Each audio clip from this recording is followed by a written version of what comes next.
툭하면 배송 지연에 많게는 10,000원까지 더 내는 도서상 배송비. 제주도에서 쿠팡은 필수입니다. 우선 배송비가 무료기도 하고 빠른 배송 때문에 사용하기도 하고. 쿠팡은 제주 1, 2, 3 캠프를 거점으로 지난 11일부터 심야 로켓 배송도 시작했습니다. 부족한 인력은 타 지역 배송기사들로 메우고 있습니다. 다른 데서 출장했어요. 원래는 어느 지역에서 하세요? 광주에 있어요. 새벽 1시 반, 제주 1캠프로 트럭들이 쉴 새 없이 드나듭니다. 장마철에 시작된 심야 배송이라 지난 2주 어려움이 많았습니다. 장마철도 마찬가지. 폭우 온다 해갖고 마감 시간을 바꾸거나 뭐 다음 날로 미뤄준다거나 이런 거 전혀 없어요. 그날 내 차에 싣고 나간 건 무조건 다 배송하고 와야 됩니다. 지난 18일 새벽 1시 40분, 2회전 배송을 위해 1캠프로 복귀해야 할 트럭 한 대가 돌아오지 않았습니다. 같은 대리점 동료가 찾아 나섰고 전봇대에 부딪힌 채 멈춰선 트럭을 발견했습니다. 운전석에 앉아있던 배송기사는 정신을 잃은 상태였습니다. 언어장애와 함께 한쪽 팔다리가 마비된 전형적인 뇌출혈 증상. 40살 임모 씨는 제주대 병원으로 후송돼 긴급 수술을 받았습니다. 심야 배송을 위해 서울에서 제주로 파견 온 첫날이었습니다.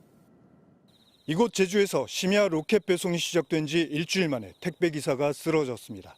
하지만 이런 사고 소식은 외부에 전혀 알려지지 않았습니다. 조금만 늦게 발견됐다면 목숨까지 잃을 뻔한 큰 사고였지만 캠프 내부에서도 소문은 돌지 않았습니다.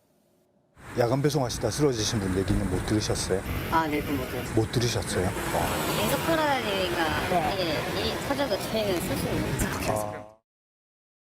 로켓 배송 기사 정슬기 씨의 죽음에 이어 고 장덕준 씨의 CCTV 영상까지 공개되고 사고가 발생했던 7월 18일은 과로사 문제로 쿠팡이 궁지에 몰린 때였습니다. 유담문 씨 옮겼다고 들었어요. 저희 회사 소속이 아니세요.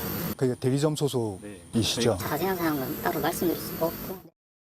쿠팡 측은 해당 기사는 CLS와 위탁 계약한 전문 배송업체 소속이 아닌 일반 용차업체 소속이며 로켓 배송을 비난하려는 목적의 악의적 보도는 당장 중단해 줄 것을 촉구한다고 밝혀왔습니다. MBC 뉴스 차주혁입니다. 쿠팡 심야 로켓 배송을 하던 택배기사가 뇌출혈로 쓰러진 소식 어제 전해드렸는데요. 같은 날 인근 쿠팡 물류센터에서 일하던 노동자가 숨진 사실도 드러났습니다. 쿠팡 측은 유가족이 원치 않는다며 보도하지 말라고 했지만 MBC는 일하다 죽지 않는 사회를 염원하며 이 소식을 전합니다. 차주혁 노동전문기자의 단독 보도입니다. 제주 지역 로켓 배송의 첫 관문인 쿠팡 서브허브. 상품을 분류해 제주 1, 2, 3 캠프로 보내는 중간 물류센터입니다.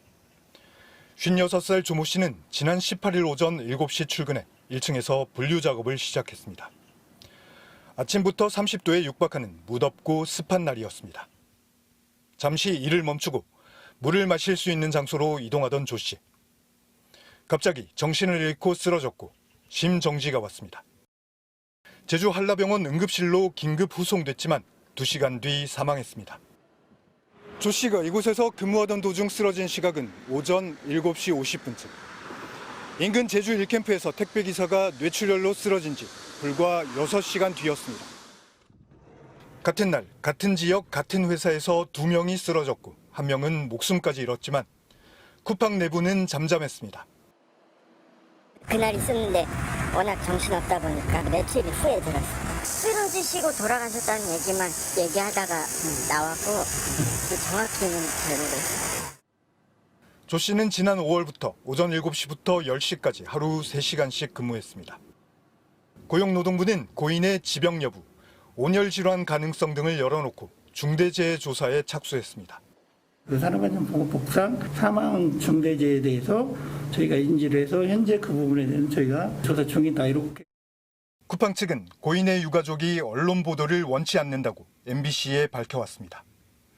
또 민주노총 등이 택배 업무 관련된 분들의 안타까운 사망을 모두 과로사로 몰아가면서 정치적으로 악용하고 있다고 주장했습니다. MBC 뉴스 차주혁입니다.